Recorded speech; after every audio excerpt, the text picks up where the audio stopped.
To Nirmala simple recipes. நாம் இன்றைக்கி பார்க்க போகிறதுங்க ப்ரான் தவா ஃப்ரை. ப்ரான் தவா ஃப்ரைக்கு நம்ம மசாலா ரெடி பண்ணிடலாங்க. அதுக்கு பார்த்திங்கன்னா 4 பல்லு பூண்டு எடுத்திருக்கேன், ஒரு அரை இன்ச்சு இஞ்சி எடுத்திருக்கேன், ஒரு 10 சின்ன வெங்காயம் உரித்து சேர்த்துக்கலாங்க. இப்போ ப்ரானுக்கு தேவையான நான் சால்ட்டு சேர்த்துக்கிறேன். 1/4 டீஸ்பூன் மஞ்சள் பொடி சேர்த்துக்கலாம்.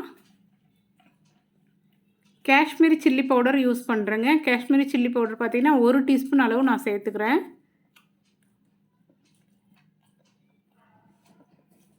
இப்போ இதெல்லாம் சேர்த்து நம்ம நைஸ்லியாக பேஸ்ட்டாக அரைச்சிட்டு வந்துடுவோம்.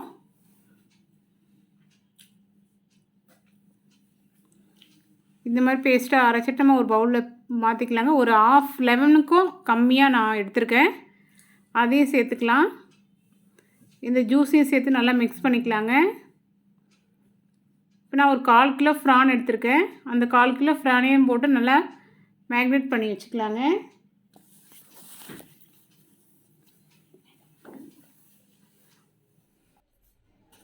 நான் இப்போ அடுப்பில் தோசை கல் வச்சுருக்கேங்க. கல் நல்லா சூடேறட்டும்.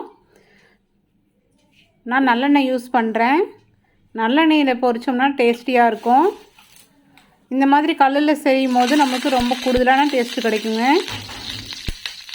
இப்போ நான் எண்ணெய் காஞ்சதுக்கப்புறம் கருவேப்பிலை போட்டுக்கிட்டேன். கருவேப்பிலை பொரிஞ்சதுக்கப்புறம் ப்ரானையும் சேர்த்துக்கலாங்க. ப்ரானையும் சேர்த்து நல்லா ஃப்ரை பண்ணிக்கலாம்.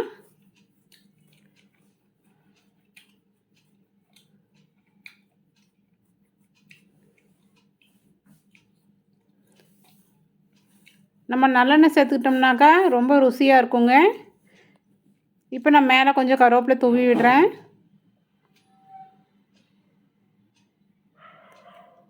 ஒரு 2 நிமிஷத்துக்கு ஒரு வாட்டி நம்ம திருப்பி விட்டுக்கலாங்க.